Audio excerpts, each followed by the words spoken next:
NTSC का एक syllabus आया हुआ है, उस सिलेबस के बारे में थोड़ा सा देख लो। मैं यहाँ पर सिर्फ और सिर्फ हिस्ट्री के सिलेबस की बात करूँगा क्योंकि हिस्ट्री का पोर्शन आप लोग को देखना है यहाँ पे मेरे साथ में।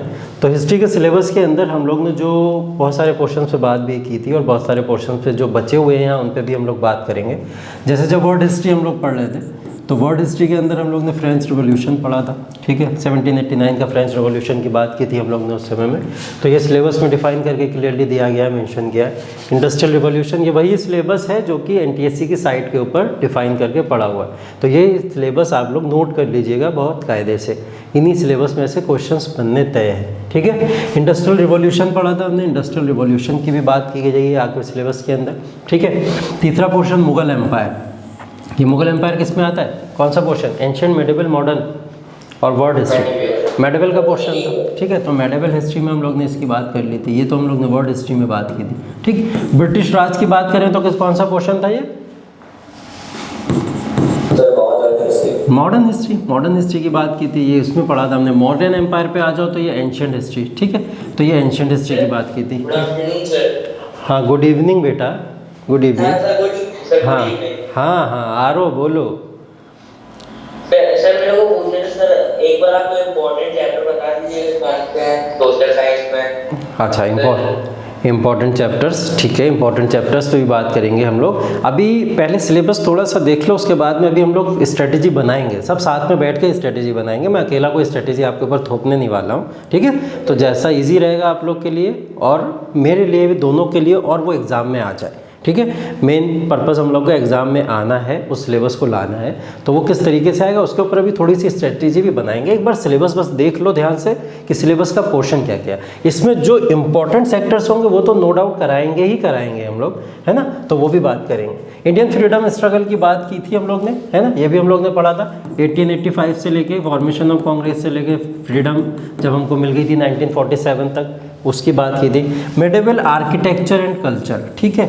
ये मेडिवल आर्किटेक्चर एंड कल्चर की अगर बात करो तो आपको दिल्ली सल्तनत याद होगा जो हम लोग ने बात की है, ठीक है। उसके बाद में मुग़ल इरा भी आपको याद होगा। तो ये दिल्ली सल्तनत और मुग़ल इरा के अंदर उस समय के आर्किटेक्चर और कल्चर को हमको पढ़ना है। ये चीज़ थोड़ी सी नई ऐड हुई है इसके अंदर, आपके सिलेबस के अंदर, इसको हम लोग पढ़ेंगे यहाँ पे, ठीक है। एक नया टॉपिक है, बहुत इंपॉर्टेंट टॉपिक नहीं है लेकिन ऐड हुआ है तो पढ़ना भी ज़रूरी है। अर्ली मिडिवल पीरियड में वही दिल्ली सल्तनत की बात होती है, दिल्ली सल्तनत या invasion of Muslims in India, तो वही सब की बात हम लोग अर्ली मिडिवल पीरियड में करने वाले हैं।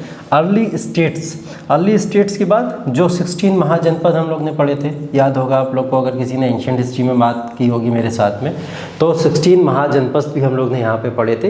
वो सारे के सारे महाजनपद हमको यहाँ पे पढ़ने हैं। 16 महाजनपद में बस नाम याद रखना है, स्टेट याद रखना है, कैपिटल, बस यही करना होगा इसमें। इंडस वैली सिविलाइजेशन आप लोग ने एंशिएंट हिस्ट्री में पढ़ी है, ठीक है। और ये कॉन्करर्स फ्रॉम डिस्टेंट लैंड्स, ठीक है। तो ये कॉन्करर्स की बात हो रही है, तो यहाँ पे जो बात होगी ये शाक डायनेस्टी एक आई थी, कुषाण आए थे, ठीक है। इन सब की बात करेंगे, थोड़ा आर्यंस की भी बात यहाँ पे हम लोग करेंगे। तो वो लोगों की बात यहाँ के कॉन्करर्स के अंदर होगी। ये भी नया टॉपिक यहाँ पे ऐड हुआ है, ठीक है। ये और ये नया टॉपिक अभी जल्दी ऐड हुआ। बुद्धिज़्म जैनिज़्म पहले से था, इसकी बात भी हम लोग कर चुके हैं। Popular movements and social reform, ये पॉपुलर मूवमेंट्स उनकी बात हो रही है जब भारत के अंदर राजा राम मोहन राय, स्वामी विवेकानंद, ठीक है, ऐसे फिलोसफर्स या social reformers, Jyotiba Phule type के लोग, जो भी लोग आए, उन्होंने जो रिफॉर्म मूवमेंट्स किए थे, वो टॉपिक यहाँ पे है, ठीक। नेशनलिज्म इन वेरियस कंट्रीज़, बहुत सारी कंट्रीज़ के अंदर नेशनलिज्म का कॉन्सेप्ट, जो आइडिया ऑफ नेशनलिज्म हम लोग वर्ल्ड हिस्ट्री के अंदर बात किए थे, वही नेशनलिज्म को इन्होंने यहाँ पे ऐड किया हुआ है, ठीक है।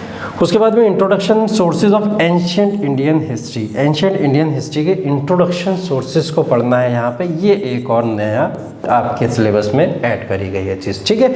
अब इसके अंदर हम लोग को पढ़ना पड़ेगा pre historic era, proto historic era, इस टाइप के, और हिस्टोरिक एरा, इस तरीके से डिफाइन करके हम लोग पढ़ेंगे। मतलब स्टोन एज के अंदर जाना है हम लोगों को थोड़ा सा, तो स्टोन एज की यहाँ पे बात होगी। ये कुछ चीज़ें नई ऐड की गई हैं, ये आप लोग चाहो तो नोट कर लो, ये जो नई चीज़ें इसके अंदर ऐड हुई हैं। बाकी तो कॉमन सिलेबस आपका हमेशा जो रहता था वही रखा गया है, ठीक है। इसके अलावा वर्ल्ड वॉर 1 और 2, वर्ल्ड हिस्ट्री का पोर्शन पता ही है आपको, वर्ल्ड वॉर 1 एंड 2 की बात की थी। वैदिक पीरियड, वैदिक एरा भी हम लोग ने पढ़ा था, ठीक है। वेदोस जो वेद के बारे में हम लोग ने यहाँ पे पढ़ा था, तो वेदास का पीरियड जो भी था यहाँ पे उसकी बात होगी।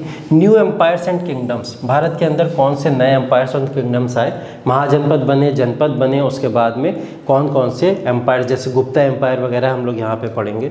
वर्ल्ड हिस्ट्री पूरी की पूरी कॉम्प्रिहेंसिव वे में एक सिलेबस में लिख दिए, ठीक है। तो इसके अंदर बहुत सारे वर्ल्ड वॉर्स या रिवोल्यूशंस वगैरह जो हुए उनकी बात करेंगे हम लोग, ठीक। यूएन एंड इंटरनेशनल एजेंसीज, ये टॉपिक आता तो था पहले कभी कभार, लेकिन कभी भी सिलेबस में डिफाइन नहीं किया था इन्होंने, तो ये नया टॉपिक इन्होंने यहाँ पे डिफाइन कर दिया, ठीक है। जैसे बहुत सारी यूनाइटेड नेशन की एजेंसीज़ हैं, उन एजेंसीज़ को भी यहाँ पे हम लोग को पढ़ना है, क्योंकि वो वर्ल्ड हिस्ट्री के पोर्शन में कहीं ना कहीं काम आएंगे। कब बने वो ऑर्गेनाइजेशन और आज के समय में क्या वर्क कर रहे हैं, इसके बारे में हम लोग को पढ़ना पड़ेगा, ठीक है। जैसे WHO वगैरह, ये सारे के सारे ऑर्गेनाइजेशंस को हम लोग यहाँ पर डिस्कस कर लेंगे एक बार, ठीक है। तो ये 4-5 टॉपिक आपके नए ऐड हुए, इनको तो पढ़ेंगे ही पढ़ेंगे। अब मुझे ये बताइए, आप लोग जो टॉपिक्स आप लोग पढ़ चुके हैं, अगर यहाँ पे सब लोग वो टॉपिक्स पढ़ चुके हैं, क्योंकि हम लोग प्रीवियस NTSC क्लासेस अभी तक लेते आ रहे थे और सिलेबस नियरली कंप्लीट ही कर चुके थे हम लोग NTSC का, तो सिलेबस के बाद हम लोग ने बहुत सारे MCQs भी लगाए थे, ठीक है। दोनों तरीके से हमने सिलेबस को कंप्लीट कर लिया था। तो अब यहाँ का डिस्कशन इस तरीके का रहने वाला है कि आप लोग थोड़ा सा सजेस्ट करेंगे कि आप लोग पढ़ना किस तरीके से चाहते हो, MCQs के फॉर्म में पढ़ना चाहते हैं, या जो हम लोग जनरल डिस्कशन करते हैं उसके फॉर्म में पढ़ना चाहते हैं, या जनरल डिस्कशन के बाद में MCQs लगाते हैं उसके फॉर्म में पढ़ना चाहते हैं, क्या तरीका सही रहेगा? हाँ, एक एक करके बताओ। सर जनरल मेथड जैसा पढ़ाते हैं, पहले एक बार पूरे चैप्टर के बारे में बता दिया, और उसके आगे के MCQ सब बहुत अच्छा है। बस सर जो कि आप पढ़ाते हैं PDF पे, तो PDF आप अगर हमें WhatsApp ग्रुप पे भेजते हैं, अच्छा, तो वो बहुत सारे रिवीजन हो जाएगा एक बार। ठीक है, तो इस बार ऐसा करूँगा मैं कि मैं पूरी हिस्ट्री एंशिएंट से लेकर वर्ल्ड हिस्ट्री तक जितना भी पूरा का पूरा एक कंपाइलेशन बना के आप लोग को एक ही बार में सेंड कर दूँगा, ठीक है। और उसी के ऊपर हम लोग डिस्कशन करते रहेंगे आगे चल के, जितनी भी बातें करते रहेंगे, ठीक है। तो एक कंपाइलेशन एक ही बार में चला जाएगा, तो बार बार की हर दिन की टेंशन ही खत्म कि आज ये टॉपिक हो गया, ये PDF ले लो, ये टॉपिक, ये PDF, क्योंकि उसमें हमसे भी मिस हो जाता है कभी कभी, आप लोग भी याद नहीं दिला पाते हो कभी, तो हम एक ही बार में पूरी PDF आपको सेंड कर देंगे कंप्लीट फॉर्म में, क्लियर। और MCQs, हाँ ठीक है, तो जैसे पहले कर रहे थे लगभग हम लोग उसी तरीके से, लेकिन थोड़ा सा मॉडिफाई करेंगे इन चीज़ों को, कि पहले तो आपको बताएंगे हम प्रीवियस ईयर क्वेश्चंस, ठीक है। जब चैप्टर कराने जाएंगे हम कोई सा भी आपको, जैसे कोई भी, जैसे इंडस वैली सिविलाइजेशन अगर हम लोग उठा लें, तो इंडस वैली सिविलाइजेशन से रिलेटेड प्रीवियस NTSC में कौन कौन से क्वेश्चंस आए थे, ठीक है। फिर इंडस वैली सिविलाइजेशन के बारे में डिस्कशन करेंगे, उसके बाद में उससे रिलेटेड क्या मोस्ट प्रोबेबल क्वेश्चन आगे आ सकते हैं, ठीक है। पैटर्न समझ रहे हो पढ़ने का, ये वाला पैटर्न आपका थोड़ा सा रहेगा, ठीक है। ये इसमें किसी को कोई दिक्कत, कोई परेशानी, क्लियर है ना? क्योंकि इससे एक आइडिया तो आपको पता भी लग जाएगा ना चीज़ें कि प्रीवियस ईयर कैसे क्वेश्चन पूछ रहा था NTSC, और अब इतना आइडिया आपको एंशिएंट से लेके वर्ल्ड हिस्ट्री तक का है कि कहाँ कौन सा पोर्शन और कौन से टॉपिक्स के डिस्कशन होने हैं, है ना।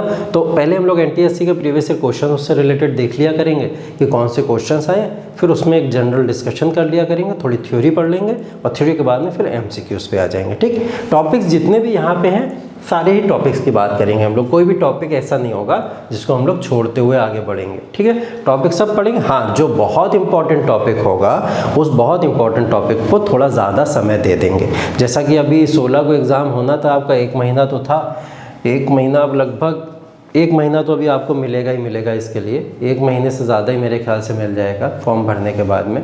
तो जनरली आपका 1.5-2 महीना होगा आपके पास में, उसमें बहुत आराम से। हाँ कब है? 15 जनवरी को। 15 जनवरी को है, डेट आ गई है क्या?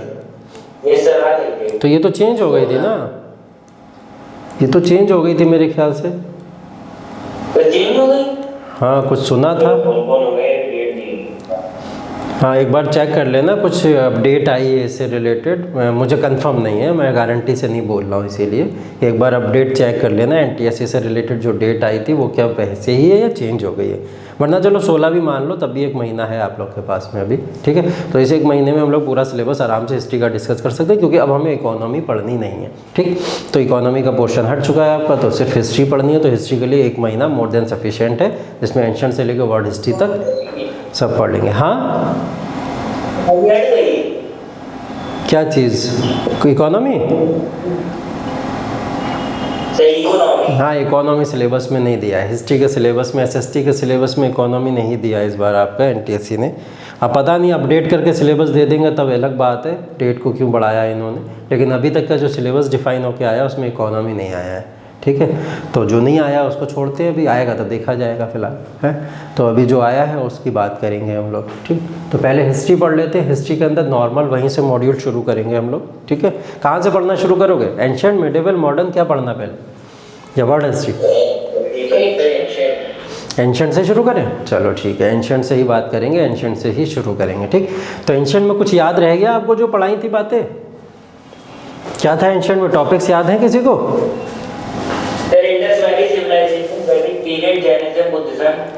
हाँ, याद है, मतलब थोड़ा थोड़ा तो याद है। वो मॉडर्न मायर हो जाएगा। हाँ ठीक है, चलो।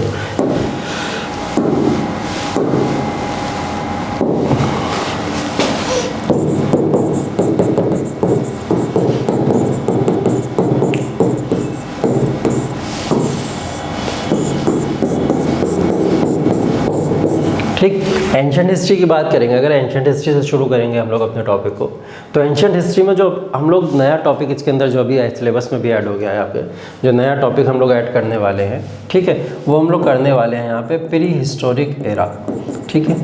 प्री हिस्टोरिक एरा, या ये समय जो आपका डिस्कस करने वाले हैं हम लोग, इसको हम लोग स्टोन एज में काउंट करते हैं। स्टोन एज मतलब वो आदि मानवों का जो समय हुआ करता था, जब समाज एक सिविलाइज्ड फॉर्म में नहीं रहा करता था, किसी भी तरीके की कोई सभ्यता नहीं थी, ठीक है। जो सामने दिखता था इंसान उसको खा के अपना जीवन गुजारा करता था, उसे नहीं पता था कि इसको खाना चाहिए नहीं खाना चाहिए, इसको लेना चाहिए नहीं लेना चाहिए, तो ये सब चीज़ें उसको नहीं पता थी। तो एक खाना बदोश की तरह जब अपने जीवन को या अपनी लाइफ को कोई स्पेंड करता था, वो समय आपका स्टोन एज का एरा कहलाता है, प्री हिस्टोरिक। मतलब आदि मानवों के बारे में थोड़ा बहुत नॉलेज हम लोग यहाँ पे लेने वाले हैं प्री हिस्टोरिक एरा के अंदर, ठीक है। प्री हिस्टोरिक एरा के बाद में हम लोग आ जाएंगे इंडस वैली सिविलाइजेशन के ऊपर, ठीक है, क्योंकि थोड़ी सोसाइटी इवॉल्व होने के बाद में लोगों के अंदर थोड़ी सिविलाइज्ड फॉर्म आया, और उस सिविलाइज्ड फॉर्म के बाद में उन्होंने अपनी एक सिविलाइजेशन को बनाया, एक सभ्यता बनाई, और ग्रुप्स में और कई सारे ऐसे फॉर्मेशन बना के लोग रहना शुरू कर दिए, और उसी को हमने इंडस वैली सिविलाइजेशन का नाम दिया है, जिस इंडस वैली सिविलाइजेशन का हम लोग डिस्कस करने वाले हैं। इंडस वैली सिविलाइजेशन के बाद में हम लोग वैदिक एज की बात करेंगे। ये वो वैदिक एरा था जब आर्यंस भारत के अंदर आ गए, और आर्यंस ने आके वे ऑफ लाइफ को क्या करा था, एक रिलीजियस लाइफ के फॉर्म में कन्वर्ट करने की कोशिश की। उस रिलीजियस लाइफ के अंदर क्या करा गया, वेदों को ऐड किया गया। वेदास को जब ऐड किया गया तो वेदास से जाके लोगों ने क्या करा, परमात्मा से, ईश्वर से, गॉड से कनेक्ट करना शुरू किया। और जो आप पढ़ोगे इसके अंदर क्वेश्चन बेसिकली इसके अंदर ऐसे पूछे जाते हैं कि वैदिक एज के अंदर वेदों के जो भी वेद आपके हुए, उन वेद के अंदर कौन कौन से ईश्वर, भगवान या जिनको पूजा जाता था, लोग किनको पूजते थे, और वो लोग किस किस के लिए पूजे जाते थे, ठीक है। भगवान का नाम आप लोग को पढ़ना पड़ेगा, और भगवान के नाम के साथ में वो किस लिए फेमस थे या किस लिए जाने जाते थे। तो इस टाइप की कैटेगरीज इस वैदिक एज के अंदर हम लोग डिफाइन करके पढ़ेंगे। और भी बहुत सारी इंटरेस्टिंग चीज़ें, जैसे आर्यंस के बारे में, इंडस वैली सिविलाइजेशन की लाइफ कैसी थी और वैदिक एज कैसी थी, इन दोनों में एक कंपैरिजन भी होगा। क्यों? क्योंकि ये एक अर्बन लाइफ थी, अर्बन तरीके से जिया करते थे, और ये लोग रूरल लाइफ को जिया करते थे, ठीक है। तो इसका कैटेगराइजेशन भी हम लोग करेंगे इसके अंदर, उसको भी पढ़ने वाले हैं हम लोग यहाँ पे, ठीक है। इसके बाद में वैदिक एज कंप्लीट होने के बाद में हम लोग थोड़ा रिलीजियस लाइफ को पढ़ेंगे यहाँ पे, ठीक है। रिलीजियस का मतलब क्या है, यहाँ पे बुद्धिज़्म को पढ़ेंगे हम लोग, ठीक है, और साथ में जैनिज़्म को पढ़ेंगे। यही बुद्धिज़्म और जैनिज़्म की बात हम लोग यहाँ पे करेंगे। और बुद्धिज़्म जैनिज़्म आपके लिए इम्पोर्टेंट है, ये भी आते हैं आपके लिए, बहुत सारी चीज़ें इसके अंदर भी पूछ लेता है, कई सारे क्वेश्चंस। तो इंडस वैली सिविलाइजेशन के बाद सबसे इम्पोर्टेंट टॉपिक आपका यही बन जाता है, ठीक है। इसके बाद में हम लोग बात करेंगे थोड़ा पॉलिटिकल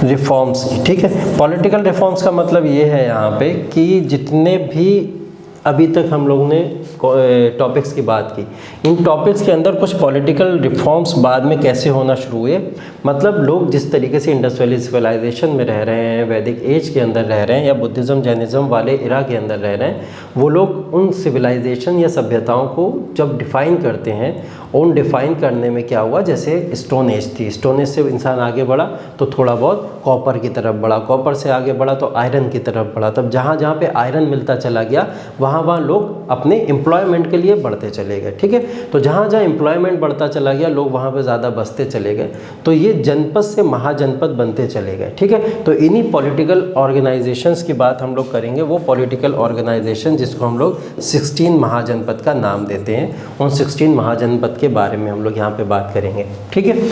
उसके बाद में हम लोग यहाँ पे बात करेंगे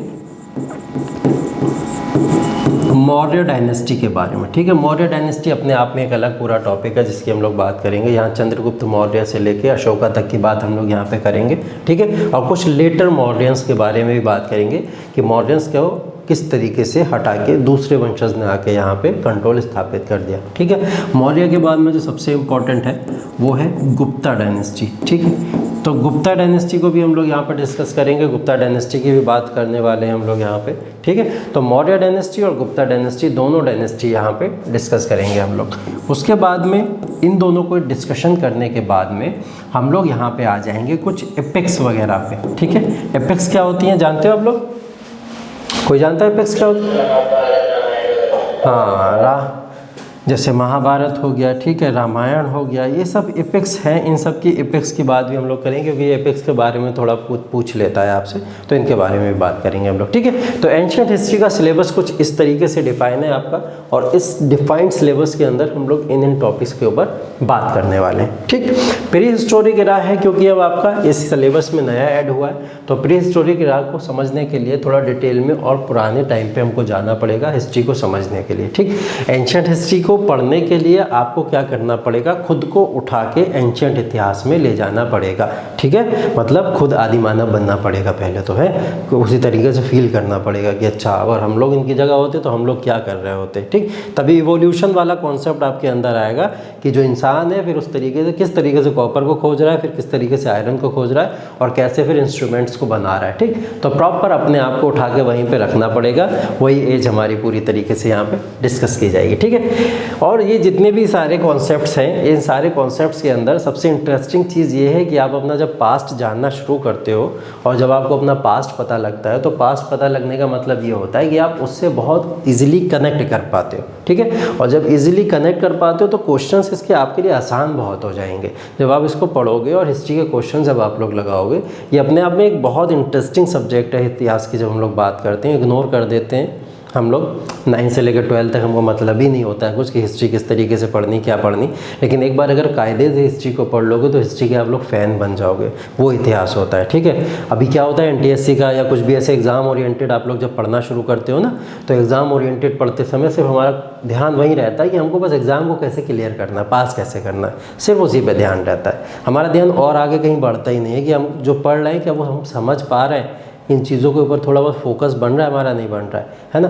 तो जब समझना शुरू करते हो, जैसे हम लोग क्या है UPSC वगैरह के क्लासेस लेते हैं, IAS PCS की कोचिंग्स वगैरह कराते हैं, तो उसमें जब पढ़ाते हैं हम लोग, तो पढ़ाते समय ये सब मैंने आपको जो बताया ना, ये सब बता के इसमें इतनी डिटेल्स में जाना पड़ता है कि वहाँ पे एग्जैक्टली फील होने लगता है। जैसे मूवी में नहीं देखते हो, मूवी में जब आज के टाइम में तो 3D मूवीज़ वगैरह आने लगी हैं, तो फील ही यही होता है कि हम लोग वहाँ पर पहुँच चुके हैं। आने वाले टाइम में 5D 7D भी आने वाली हैं मूवीज़, ठीक है। तो वो फील ही यही होता है। तो हिस्ट्री ऐसी ही है, इतिहास ऐसा ही आपका होता है कि जब आप पढ़ना शुरू करते हो तो वो तलवारें आपके हाथ में आ जाती हैं, ठीक है, घोड़े आपके पास में हो जाते हैं और लगता है जंग पे हम ही लोग निकले हुए हैं। तो पढ़वाते टाइम या पढ़ते टाइम सबको जब तक ये फील आता है ना इतिहास के अंदर, जब कनेक्शन बनता है इस तरीके का, तब इतिहास पढ़ने में मज़ा आता है, ठीक है। NTSC के लिए नो डाउट पढ़ना, सारे के सारे क्वेश्चंस मैं आपको कराऊंगा यहाँ पे, और इससे बाहर गारंटी है कोई क्वेश्चन नहीं जाएगा, ठीक है, जितना भी हिस्ट्री पढ़ेंगे। लेकिन हिस्ट्री को थोड़ा सा फील करके पढ़ोगे, जब इमोशनली अटैचमेंट होगा उसका आपके साथ में,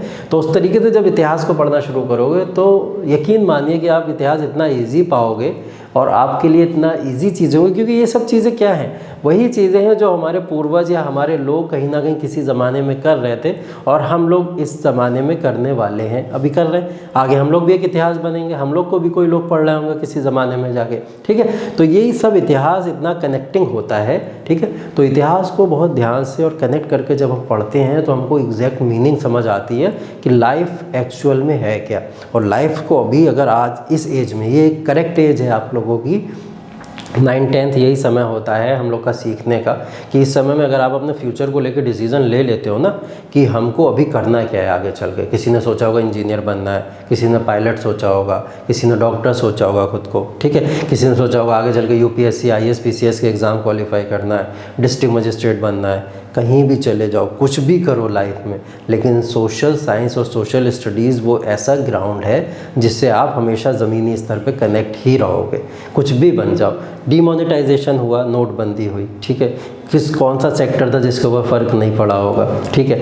कोविड जैसा समय आया, इतिहास को हमने पलटने की कोशिश करी, पुराना देखा कहीं कहाँ ऐसी चीज़ें हुई थी पहले, क्या नहीं हुई थी, तो हमने ये भी देखा। अब जब कोई भी टॉपिक हम लोग जब पढ़ते हैं तो अगर वो करंट से रिलेट करती हुई चीज़ें होती हैं ना, वो सब जाती ज़रूर हैं प्रीवियस हिस्ट्री के अंदर। बहुत सारे पॉलिटिकल चीज़ों के अंदर जब भी इलेक्शंस खास करके करीब आते हैं तो हम लोग हिस्टोरिकल एविडेंसेस को बहुत ज़्यादा कहीं ना कहीं देखते रहते हैं। अभी रिस्पेक्टेड प्राइम मिनिस्टर साहब ने औरंगज़ेब का नाम भी लिया, ठीक है, और महाराणा प्रताप का नाम भी लिया। इन सब के नाम जब लिए जाते हैं तो एक दिमाग के अंदर कीड़ा चलता होगा ना कि अच्छा ये लोग कौन थे। इंजीनियर्स के दिमाग में भी चलता होगा, डॉक्टर्स के दिमाग में भी चलता होगा, क्या थे, अच्छे थे, बुरे थे, इतना तो आता ही होगा ना सबके दिमाग में। तो ये सब चीज़ें जब हम लोग, इतना अच्छा मौका मिल रहा है हमको जानने के लिए कि एक्चुअल में पर्सनैलिटीज़ हैं क्या ये सब, तो इनको जानने की कोशिश करो, समझने की कोशिश करो। हिस्ट्री सिर्फ इसलिए मत पढ़ो कि पास होना है, एग्ज़ाम में अच्छी रैंक लानी है, वो लाओगे आप लोग। अभी यहाँ पे जैसा करोगे, नो डाउट अगर सबका सिलेक्शन भी नहीं हो पाएगा, मैं गारंटी दे रहा हूँ आप लोग लाइफ में बहुत अच्छा करने वाले हो। लाइफ में इतना अच्छा करने वाले हो आप लोग, अगर आप लोग इस स्टेज पे बैठे हुए हो, यहाँ पे कनेक्ट हो, तो आप लोग बहुत अच्छा करोगे लाइफ में, इसमें तो कोई डाउट है ही नहीं, है ना। लेकिन अगर हम कुछ चीज़ें सीख के आगे बढ़ते हैं, कुछ कलेक्शंस हमारे पास में होते हैं, तो वो सीख के जब इंसान आगे बढ़ता है तो बहुत ग्रेट अचीवमेंट्स उसके लाइफ में मिलती हैं। यही सब लोग महात्मा बन जाते हैं आगे चल के, बहुत बड़े बड़े अचीवमेंट्स ले लेते हैं। हमारे टीचर्स जब हमको पढ़ाया करते थे, हमने बीटेक किया था, ठीक है। अब बीटेक करते समय क्या मतलब होता है इन SST का, सोशल साइंस का, इन सब में कोई इंटरेस्ट थोड़ी होता है। 9-10 में हमने भी पढ़ी थी, ठीक है। तो जब हमको वो पढ़ाया करते थे तो वो बोला करते थे कि थोड़ा रामायण का ज्ञान रखो, गीता का ज्ञान रखो, कुरान भी पढ़ो, बाइबल भी पढ़ो, इन सारी चीज़ों को, ग्रंथों को सबको कलेक्ट करके लेके, ठीक है, और इनको पढ़ने की कोशिश किया करो। तो हम लोग कहते थे सर अभी समय नहीं है, पहले बीटेक कर लें, सही समय आएगा तब देखा जाएगा। बोले जब सोच लोगे सही समय वही होता है। ज़िंदगी में जितना आगे बढ़ते चले जाओगे लाइफ उतनी बिजी होती चली जाएगी। अभी सिर्फ अभी आपको एकेडमिक्स पढ़ना है अपना।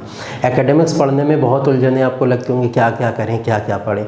उसमें अगर अभी आप समय नहीं निकाल पा रहे हो तो आगे आपको पढ़ना भी है, आगे आपको जॉब में भी जाना है, आगे आपको अपनी फैमिली को भी संभालना है, और ऐसे तमाम मसले होंगे जिसके अंदर आप उलझते चले जाओगे, है ना।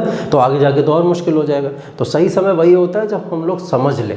तो इसलिए जो भी चीज़ हम लोग पढ़ते हैं उसमें इतना इंटरेस्ट अपने अंदर डेवलप करो। और सोशल साइंस सच में बहुत इंटरेस्टिंग चीज़ है। मैं पूरा टेक्निकल बैकग्राउंड का पर्सन आपके सामने खड़ा हुआ हूँ। बीटेक किया था मैंने प्रॉपर, और टेक्निकल में बहुत अच्छी कमांड थी मेरी, मैं गोल्ड मेडलिस्ट था टेक्निकल बैकग्राउंड में।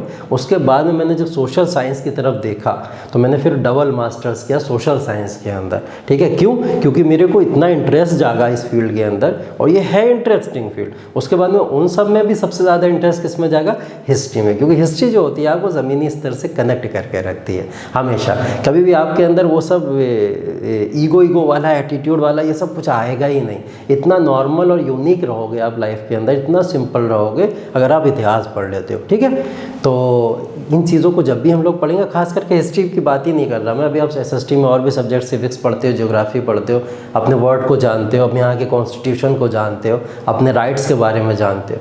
तो ये सब चीज़ें जब आप लोग जानते हो तो ये सब चीज़ें, लर्निंग एज है आप लोगों की, ये सबसे ज़्यादा इस समय जो आपका माइंड होता है, सबसे ज़्यादा काम करने वाला माइंड, सबसे शार्प माइंड इसी समय का होता है। हम लोग की एज में तो आते आते माइंड जो होता है ना, आधा इधर उधर लगा रहता है, कहीं वो होता ही नहीं है एकदम से, ठीक है। तो आप लोग का भी जो सेंटर ऑफ अट्रैक्शन है ना, एक तरीके से वो पूरी तरीके से स्टडी होती है। और स्टडी में इस टाइम पे सिर्फ और सिर्फ जो आपका माइंड लगता है वो इतना यूज़ करो उसको, इतना उसको यूज़ करो कि खाली रखना ही नहीं है उसको, ठीक है। तो इतना ज़्यादा उसको यूज़ करो और खाली बिल्कुल रखो मत। दिमाग के अंदर जो चीज़ें भर सकते हो इस समय उसको भरने की कोशिश करो, कुछ अपने इंटरेस्ट के लिए भी करो। और अपना इंटरेस्ट अगर आपने इन चीज़ों में बना लिया तो आप समझ लीजिए कि आगे चल के आप लोग क्या करने वाले हैं आप लोग को भी नहीं पता, है ना। तो बस बाकी तो बेस्ट विशेष हैं ही मेरी आप लोग के साथ में, आप लोग बहुत अच्छा करेंगे ही, है ना। बाकी हिस्ट्री इतिहास की बातें हम लोग वापस आते हैं, है ना। हिस्ट्री इतिहास की बात, एंशिएंट हिस्ट्री की जो हम लोग बात कर रहे थे, एंशिएंट हिस्ट्री के अंदर हम लोग प्री हिस्टोरिक इरा को पढ़ने वाले हैं।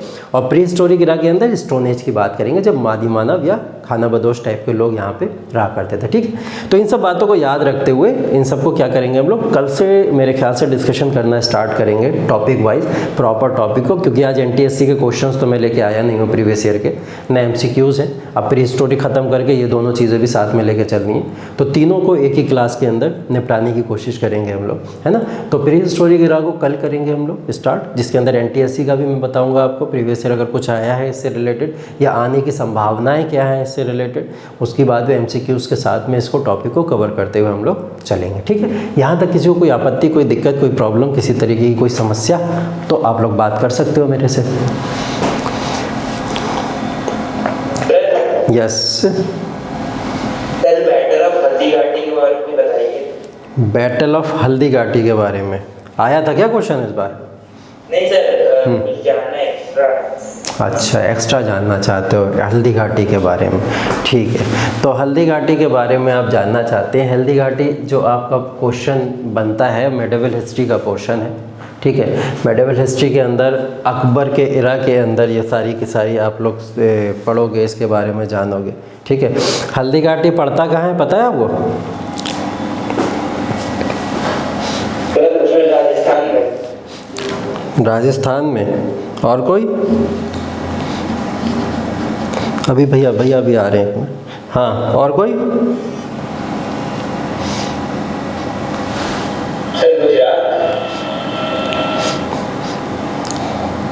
गुजरात।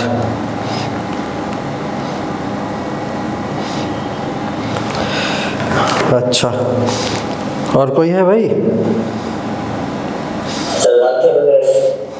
राजस्थान में ही पड़ता है बच्चों, राजस्थान में ही पड़ता है, ठीक है। राजस्थान के अंदर ही पड़ता है।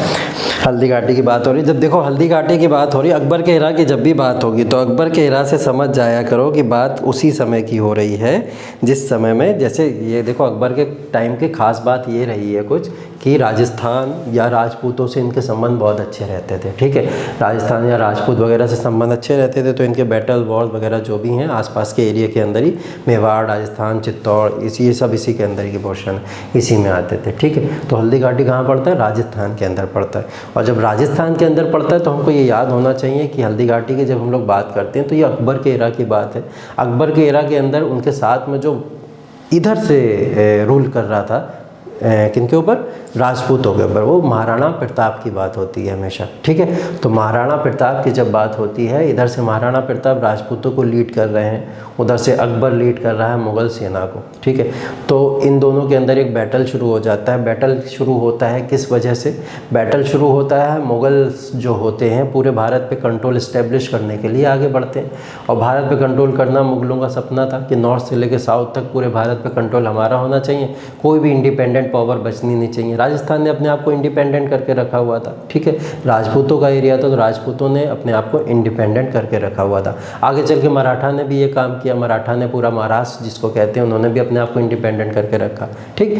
तो हुआ ये कि राजपूतों ने जब अपने आप को इंडिपेंडेंट करके रखा था, बहुत सारे राजपूत ऐसे थे, राजा भारमल वगैरह हम लोग एग्जाम्पल लेते हैं, उन सब ने आके अकबर के साथ में हाथ मिला लिया था कि ठीक है चलिए हम क्या करते हैं, आपको राजा मान लेते हैं, मुग़ल का पूरा बादशाह, भारत के बादशाह मान लेते हैं। लेकिन अभी तक महाराणा प्रताप ने इस चीज़ को स्वीकार नहीं किया था। महाराणा प्रताप ने बोला कि आप होंगे अपने लिए बादशाह होंगे, लेकिन राजपूतों के लिए और राजस्थान के लिए, उनकी आन बान शान के लिए महाराणा प्रताप हमेशा खड़ा रहेगा और महाराणा प्रताप ही यहाँ का राजा रहेगा। तो ये प्रॉब्लम क्रिएट हो गई, एक ज़िद पे कहीं ना कहीं ये वॉर शुरू हो गया जिसको बैटल ऑफ हल्दी घाटी कहते हैं। वो राजपूतों पे आक्रमण इसलिए था कि राजपूती सेना को पूरी तरीके से अपने कंट्रोल के अंदर लेना और मेवाड़ चित्तौड़ के जो रीजन हैं उनको भी अपने कंट्रोल के अंदर लेना, इसलिए ये बैटल शुरू हो गया। ठीक है, वर्सेस कौन था? अकबर वर्सेस महाराणा प्रताप। 1576 में ये बैटल स्टार्ट हुआ था, 1576 के अंदर हुआ था। तो ये बैटल ही है क्योंकि एक दिन का होगा, बैटल हमेशा एक दिन का होता था, वॉर होते थे कई साल जो चला करते थे। तो 1576 में हुआ ये और 1576 में ख़त्म हो गया। रिजल्ट क्या हुआ इसका, कौन जीता था? अकबर जीता था। ठीक है, तो जिस तरीके से अकबर की सेना थी उस समय में, अकबर ने अपने आप को जिस तरीके से स्ट्रेंथन करके रखा हुआ था, क्योंकि राजपूतों के साथ संबंध बहुत अच्छे थे। महाराणा प्रताप को फुल राजपूतों से सपोर्ट भी नहीं मिला क्योंकि बहुत सारे राजपूत अकबर के साथ में हाथ मिला चुके थे पहले से। तो महाराणा प्रताप राजपूतों में कहीं ना कहीं अकेले पड़ गए और उसकी वजह से इनको सेना भी इनकी कमज़ोर पड़ गई, जिसकी वजह से अकबर ने उनको बहुत आसानी से हरा दिया। और महाराणा प्रताप यहाँ पे हारने के बाद में राजपूत की जितनी भी सेना थी उन्होंने बाद में आगे चल के अकबर के साथ में जितने भी राजपूतों के रिलेशन हुए वो सब के साथ में फिर अच्छे रिलेशन हुए। अकबर ने फिर जीतने के बाद में भी ये नहीं किया किसी तरीके से कि कोई ऐसा कंट्रोल इस्टेब्लिश करे कि वहाँ की सेना को सताया जाए या वहाँ के लोगों को परेशान किया जाए, मारा जाए, क्योंकि जो हम लोग पढ़ते हैं हरका बाई का बहुत अच्छा इम्पैक्ट था अकबर के ऊपर। हरका बाई कौन थी? वाइफ थी। जोधा क्यों नहीं बोला मैंने? सर वो वहाँ की थी, कहीं दूसरे डिस्ट्रिक्ट कोई और। हम तो यही सुनते हैं ना, जोधा अकबर जोधा अकबर जोधा अकबर, यही सुना करते हैं हम लोग हमेशा। हरका बाई सुना है। जोधा जो थी, अब सीरियल वीरियल नहीं देखते हो, मूवीज़ वूवीज़ नहीं देखते हो, हर जगह यही तो सुनते रहते हो कि जोधा अकबर सीज़न चलता रहता है। तो जोधा अकबर की वाइफ नहीं थी। हिस्ट्री जो आपकी इतिहास जो कहता है आपका, उससे एकदम अलग ये मूवीज़ और स्टोरीज़ चलती हैं। ठीक है, तो मूवीज़ स्टोरीज़ पे ज़्यादा रिलेवेंट होने का रिलेवेंसी नहीं होती है इन लोगों की ज़्यादा। ठीक है, तो जोधा जो थी अकबर की वाइफ नहीं थी, इस बात को गार्ड मान लो एकदम से। जो ये फैक्ट चलते रहते हैं, एक बार एकता कपूर आई थिंक जो प्रोड्यूसर हैं, वही तो जोधा अकबर का एक सीज़न जब लेके आई थी, बहुत पहले आया करता था टीवी पे, तो उनसे पूछा गया कि आप जोधा अकबर करके दिखा रही हैं लेकिन एक्चुअल नाम तो उनकी वाइफ का हरका था, आप जोधा करके क्यों दिखा रही हैं?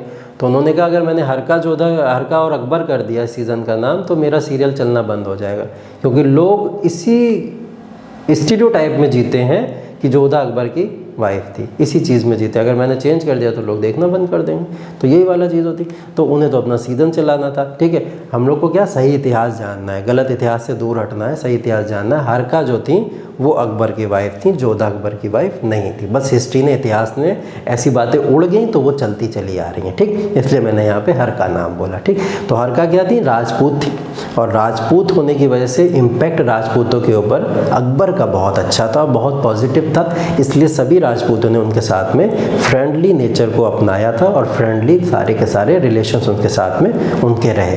ठीक है, तो इसलिए हल्दी घाटी का युद्ध इम्पॉर्टेंट भी माना जाता है, क्योंकि हल्दी घाटी के युद्ध के बाद में जो रिलेशंस बने मुगल्स के बीच में और राजपूतों के बीच में, वो बहुत ही स्ट्रॉन्ग रिलेशंस बने, जिसके बाद में भारत के अंदर एक हम लोग ने गंगा जमुना तहज़ीब वाला जो कॉन्सेप्ट था या एग्जाम्पल था वो भारत के अंदर देखने को मिला। ठीक है, अकबर ने भी ऐसी पॉलिसीज़ ही भारत के अंदर फिर यूज़ की जिसके अंदर सर्वधर्म संभाव वाला कॉन्सेप्ट, ये वाला कॉन्सेप्ट कहीं ना कहीं भारत के अंदर इस्टेब्लिश किया जा सके। ठीक है, तो ये सब कोशिशें हुई बाद में और ये सब इतिहास ने हमको दिया भी। बैटल्स बहुत सारे हुए, कई अच्छी चीज़ें रहीं, कई बुरी चीज़ें रहीं। हमारे लिए क्या अच्छा रहा, हमने क्या सीखा उससे, हमको ये पता होना ज़रूरी है। ठीक, तो बैटल ऑफ हल्दी घाटी का पॉजिटिव इम्पैक्ट यही था कि मुगल्स और राजपूतों के अंदर रिलेशंस या संबंध बहुत अच्छे इस्टेब्लिश हो गए। ठीक है, और कोई समस्या? इंपॉर्टेंट चैप्टर्स जब डिस्कस करते चलेंगे तब हम लोग इंपॉर्टेंट चैप्टर्स की बात भी करेंगे। जैसे एंशिएंट हिस्ट्री की बात कर रहे हैं हम लोग अभी। अब एंशिएंट हिस्ट्री के अंदर प्री हिस्टोरिक इतना ज़्यादा इंपॉर्टेंट नहीं है, इसलिए हम लोग इसको एक ही दिन में निपटा के रख देंगे। ठीक है, आईबीसी इंपॉर्टेंट है आपका। ठीक है, तो सेक्टर वाइज हम लोग बात करेंगे इसमें जो इंपॉर्टेंट होंगे। पहले एंशिएंट जब पढ़ते होंगे तो एंशिएंट के अंदर इंपॉर्टेंट बता। अच्छा, अभी ये सामने लिखा है आपके, तो सामने बता देता हूँ। ये आईबीसी जो है आपका बहुत इंपॉर्टेंट चैप्टर, इसमें से क्वेश्चन बनेंगे। वैदिक एज है, हाँ हाँ बोलो। लिखना है। अच्छा लिखना है, ठीक है। तो आईवीसी आपका बहुत इंपॉर्टेंट चैप्टर है, आईवीसी को तो बिल्कुल नहीं छोड़ना है, प्री हिस्टोरिक एरा को एक बार को छोड़ भी देना, ठीक है। आईवीसी, वैदिक एज, ठीक है, जैनिज़्म और बुद्धिज़्म, ये तीसरा वाला पॉइंट जो है ये भी आप लोग के लिए बहुत इंपॉर्टेंट है। 16 महाजनपद 2 मिनट में आप लोग को याद करा दूंगा मैं, उसकी टेंशन मत लो, बहुत इंपॉर्टेंट है भी नहीं, बहुत आराम से याद हो जाएगा, ठीक। आईवीसी, वैदिक एज, बुद्धिज़्म, जैनिज़्म, चौथा टॉपिक मौर्य डायनेस्टी और 5वां टॉपिक गुप्त डायनेस्टी। गुप्ता भी बहुत ज़्यादा इंपॉर्टेंट नहीं है, लेकिन थोड़ा बहुत क्वेश्चन एक आध कभी पूछ ले तो पूछ ले। मौर्य बहुत इंपॉर्टेंट है, ठीक है। तो ये 5 टॉपिक तो आपको बहुत स्ट्रांगली पढ़ना ही पढ़ना है, इनके ऊपर ज़्यादा फोकस करना है हम लोगों को, है ना। अब कोशिश करेंगे आप लोग के क्लासेस रेगुलर चले, जिसकी वजह से, क्योंकि एग्ज़ाम में टाइम बचा है कम आपके, है ना, और कम टाइम की वजह से अगर रेगुलर क्लासेस चलेंगे तो उतनी अच्छे से कमांड आप लोग की टॉपिक के ऊपर और सब्जेक्ट के ऊपर हो जानी है ना। Okay sir. संगमेज इंपॉर्टेंट नहीं है? संगमेज, यस सर। हाँ संगमेज देखो हम लोग कवर कर लेंगे इसके अंदर, वो इसी में कवर हो जाएगा और उससे बहुत इंपॉर्टेंट कुछ क्वेश्चन ऐसे बनेंगे नहीं, जो भी बनेंगे 2-4 वो हम लोग प्रीवियस ईयर में डिस्कस कर लेंगे। एंशिएंट हिस्ट्री में ये 5 टॉपिक जो हैं ये बैकबोन है हिस्ट्री की, एंशिएंट इतिहास की, और इन 5 टॉपिक में से ही घुमा फिरा के ज़्यादा क्वेश्चन पूछता रहता है। जैसे जब मॉडर्न हिस्ट्री में जाते हो तो वो फ्रीडम स्ट्रगल पे 1885 से 1947 इसी में घूमता रहता है ना, वैसे ये 5 टॉपिक यहाँ के लिए हैं, ठीक। तो ऐसे ही क्वेश्चन इनमें से बनते हैं। संगमेज है, थोड़ी सी बात कर लेंगे उसके बारे में, लेकिन ज़्यादा क्वेश्चन नहीं बनता उसमें से, क्लियर। सर और सर एक चीज एक्स्ट्रा क्वेश्चन है। हाँ एक्स्ट्रा पूछो। सर बाबर और राणा सांगा के विषय सर जो बैटल हुई थी, तो उस बैटल का नाम क्या था? बाबर और महाराणा सांगा 1526 के अंदर बाबर आया था, ठीक है, और 1526 के अंदर बैटल हुई थी आपकी पानीपत की, ठीक। और पानीपत की बैटल जो हुई थी वो तो आपकी महाराणा सांगा के साथ में, नहीं रुको एक सेकंड, महाराणा सांगा, हाँ सर दौलत खान लोधी और उनकी बैटल हुई थी, बाबर, दौलत खान लोधी और बाबर, वो तो लोधी बैटल ऑफ पानीपत 1526 का था ना, उसकी बात हुई थी। दौलत खान लोधी और राणा सांगा ने बाबर को शायद, हाँ बाबर, दौलत खान लोधी ने नहीं हराया, सॉरी क्या बोल रहा हो तुम, एक फिर से बोलो। सर मैं कह रहा हूं कि सर बुलाया था दौलत खान लोधी ने हराने के लिए लोधी को। 1526 में जो बैटल हुआ था वो बैटल ऑफ पानीपत हुआ था, और दौलत खान लोधी ने यहाँ बुलाया था। दौलत खान लोधी ने इनवाइट किया था बाबर को, और किसने इनवाइट किया था? महाराणा सांगा ने। इन दोनों ने मिलकर पहले महाराणा सांगा ने बुलाया था, पहले महाराणा सांगा ने और दौलत खान लोधी ने, दोनों ने, पहले इन लोग की टीम बनी थी एक, ठीक है। इन लोगों ने मिलकर बुलाया था बाबर को कि बाबर आके, दोनों का नाम आता है दौलत खान लोधी और महाराणा सांगा, तब जाके बैटल ऑफ पानीपत हुआ था, इब्राहिम लोधी को हराया गया था, ठीक। और उसके बाद में ये प्रॉब्लम शुरू हुई थी। अच्छा जो बैटल तुम बात कर रहे हो क्या हुआ, देखो बैटल ऑफ पानीपत हुआ, बैटल ऑफ पानीपत होने के बाद में महाराणा सांगा ने बोला कि ये एरिया मेरा है, अब मैं यहाँ रूल करूँगा। तो बाबर ने बोला कि मैं यहाँ पे सिर्फ आपके इन्विटेशन पे तो आया नहीं था, ठीक है, मैं यहाँ पे क्या करने आया था, मैं यहाँ पे सिर्फ पानी पीने नहीं आया हूँ, खाना खाने भी आया हूँ, ठीक है। क्या है, पानी पीने नहीं आया हूँ, सिर्फ खाना खाने भी आया हूँ। तो उसका नाम खानवा था, आई थिंक बैटल ऑफ खानवा, ठीक है। तो वो 1528 के अंदर, फिर 2 साल बाद में फिर से ये बैटल हुआ था, जिसको बैटल ऑफ खानवा कहते हैं। सडन पूछ ले तो ना दिमाग से निकल जाती हैं एकदम चीज़ें, ठीक। तो ये ट्रिक से याद रख लो कम से कम कि 1526 में बैटल ऑफ पानीपत हुआ था। तो बाबर ने ये बोला था मैं सिर्फ पानी पीने नहीं आया हूँ, मैं तो खाना खाने आया हूँ। खाना खाने का मतलब मैं पूरे भारत को कैप्चर करने आया हूँ, तो रूल करने आया हूँ यहाँ पे। इसलिए महाराणा सांगा के साथ में फिर उसका बैटल हो जाता है, और वो कहलाता है battle of Khanwa 1528। Yes sir उस जब बैटल ऑफ खानवा में तो सर जो राणा सांगा की सर जो फौज थी वो बड़ी थी, लेकिन तब भी आया बाबर जो आया था वो मॉडर्न टेक्नोलॉजीज़ के साथ में भारत के अंदर आया था। बाबर ने तोपों का यूज़ कर दिया था, पहली बार भारत के अंदर तोपों का यूज़ हुआ था वॉर के अंदर। पहले क्या चलती थी, तलवारें अलवारों से वॉर हुआ करते थे सिर्फ और सिर्फ। यहाँ क्या हो गया, यहाँ जो वॉर हुआ, तोप चल गई वहाँ पे। अब तोप से पता ही नहीं था कि इतनी मॉडर्न टेक्नोलॉजी में तोप को यूज़ जब करोगे आप, तो सामने वाले के पास नहीं है अभी वो टेक्नोलॉजी ना। तो ये लोग जो थे, ये लोग ऑटोमन साम्राज्य से बिलोंग करने वाले वो रूलर थे जो कहीं ना कहीं उनसे थोड़ा बहुत कनेक्शन रखा करते थे। तो बाबर की जो अफ़गानिस्तान पॉलिसीज़ वगैरह आप लोग जब पढ़ोगे इसके अंदर, जब बाबर की हिस्ट्री पढ़ोगे, तो वो जो सारे के सारी चीज़ों को, रीजन को जीतता आया था, या वहाँ से 2-3 जगह हारने के बाद में उसे भारत जब ऑप्शन दिखा, तो उसको दिखा था कि भारत को हराना इतना आसान नहीं है, और भारत के ऊपर रूल करने वाली डायनेस्टीज़ जो हैं वो बहुत ही स्ट्रॉन्ग डायनेस्टी हैं। तो उनको हराने के लिए कुछ ऐसी टेक्नोलॉजी को अलग तरीके से यूज़ करना ही पड़ेगा, ठीक है। उसने यही नहीं किया था, उसने क्या करा था कि इस तरीके से अपनी सेना को डिज़ाइन किया हुआ था, ठीक। ये होता है एक तरीका डिज़ाइन करने का, ठीक। और इधर सामने कौन था, ये यहाँ की इंडियन सेना थी पूरी, और इसने जो सेना पूरी यूज़ की हुई थी वो एक सर्कुलर शेप में, इस तरीके से एक स्पेरिकल शेप आप कह सकते हो, स्पेरिकल शेप में इसने फैलाया हुआ था। कम लोग थे इसके पास में, लेकिन अटैक कहाँ से करते थे, इधर से भी अटैक इसके ऊपर हो जाता था, इधर से भी इस पे हो जाता था, इधर से भी हो जाता था, इधर से भी हो जाता था, चारों तरफ से अटैक हो रहे थे। ये वाली टेक्नोलॉजी यूज़ होती नहीं थी भारत के अंदर पहले, ये भी मॉडर्न टेक्नोलॉजी, वॉर टैक्टिक्स, ये वाली सब जानते नहीं थे। ये सब किनका दिया हुआ था, ये सब ऑटोमन साम्राज्य जो उस समय पे उस्मानिया सल्तनत चला करती थी, उनकी ये ट्रिक्स हुआ करती थी, वॉर टैक्टिक्स हुआ करती थी, लड़ने का ये तरीका होते थे। वरना सेना सीधी जाती थी एकदम इस तरीके से, मूवीज़ वूवीज़ में भी देखा होगा आपने, घोड़े सीधे भागते चले जा रहे हैं और भाग के जाके इस पर अटैक कर देते थे। इनको नहीं पता था ऐसा स्पेरिकल शेप बना हुआ है पूरी तरीके से, है ना। बाहुबली में देखा होगा ना, वॉर और होते हुए बहुत सी मूवीज़ में देखा होगा, तो वो सीधे जाते थे, सीधे सीधे बढ़ जाते थे, इनकी ये टैक्टिक्स होती। तो बाबर एक टेक्नोलॉजी और वॉर टैक्टिक्स लेके भारत के अंदर आया हुआ था, जिसकी वजह से इसने आसानी से यहाँ के शासकों को हरा दिया था, ठीक है। और कोई समस्या? अच्छा, चलिए, अगर समस्या नहीं है तो आज के सेशन को यहीं पे थोड़ा सा रोकते हैं, ठीक है।